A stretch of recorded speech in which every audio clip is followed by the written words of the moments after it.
Almost আমরা দৌলতদিয়া পূর্ব পাড়ায় যারা যেগুলো মা আছেন এবং শিশুরা আছেন তাদের সবার জন্ম নিবন্ধন সম্পন্ন হয়েছে।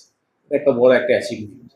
সেটাকে সেলিব্রেট করার জন্য আজকে আসা, এবং যেহেতু নতুন একটা আমরা নতুন করে কিছু পাচ্ছি, জন্ম নিবন্ধন পাচ্ছি, এখানে আপনাদের সঙ্গে বসে যে আমরা কিভাবে এখানে এক্সপিডাইট করতে পারি, আরো কি করা যায়, আমরা আরো কিছু সমস্যার শুনবো, সেগুলো ভবিষ্যতে আমরা সমাধানের ব্যবস্থা গ্রহণ করব।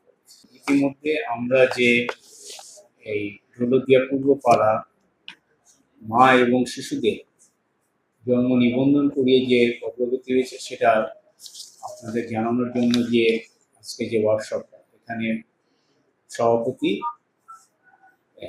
সীমা দাস, আমাদের উপজেলা নির্বাহী অফিসার দৌলতদিয়া, কল্যাণ চৌধুরী উপপরিচালক রাজবাড়ী, এবং আমাদের সুজন পান্ডের বাংলাদেশি কান্ট্রি রিপ্রেজেন্টেটিভ খালেদা আক্তার, বিভিন্ন স্তরের কর্মকর্তাবৃন্দ, সাংবাদিক ভাই এবং প্রিন্ট এবং ইলেকট্রনিক মিডিয়ার সদস্য, আসসালামু আলাইকুম। আপনারা জানেন যে গত বছর 18ই জানুয়ারিতে আমরা এখানে এসেছিলাম। তখন পর্যন্ত আসলে মানুষ জানতো না যে আমাদের এখানে যারা নিবন্ধন সহকারী ছিলেন, কিংবা তখন আমাদেরকে জানানো হলো যে দৌলতদিয়ার এই বিশেষ যারা শোষণের ঝুঁকিতে আছে মা এবং শিশুরা, ওদের জন্ম নিবন্ধন হচ্ছে না। তখন আমরা একটা বিশেষ উদ্যোগ নিই। সেই উদ্যোগে আমাদেরকে সহযোগিতা করেন ফ্রিডম ফান্ড এবং উপজেলা প্রশাসন দৌলতদিয়া। আমরা এখানে এসে সেটা কার্যক্রম শুরু করি। এখন আজকের আপনারা জানলেন অলমোস্ট আমরা দৌলতদিয়া পূর্ব পাড়ায় যারা যেগুলো মা আছেন এবং শিশুরা আছেন তাদের সবার জন্ম নিবন্ধন সম্পন্ন হয়েছে। এটা একটা বড় একটা অ্যাচিভমেন্ট।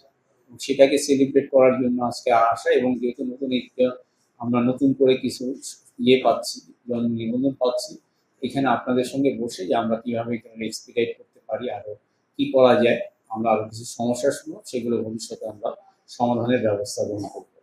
তো এই যে এটা আমাদের জন্য একটা বড় একটা মাইলফলক। কারণ রেজিস্ট্রার জেনারেল কার্যালয়ের যে ম্যান্ডেট সেটা হচ্ছে সকল শিশুর জন্ম নিবন্ধন নিশ্চিত করা। তো সেই ক্ষেত্রে যারা সমাজের আন্ডার প্রিভিলেজ সেকশনের যে শিশুরা আছে তাদেরকে আমাদের জন্ম নিবন্ধন নিশ্চিত করতে হবে। আমরা দৌলতদিয়া দিয়ে শুরু করেছি, এর ইতিমধ্যে আমরা চা বাগানের যে শিশুরা আছে তাদের কিছু জন্ম নিবন্ধন সম্পন্ন করেছি। এখন আমাদের চলমান আছে সাভারের বেদেপল্লী শিশু এবং বেদেপল্লীর প্রায় 3000 লোক, তাদের জন্ম নিবন্ধনের কার্যক্রম আমরা শুরু করেছি।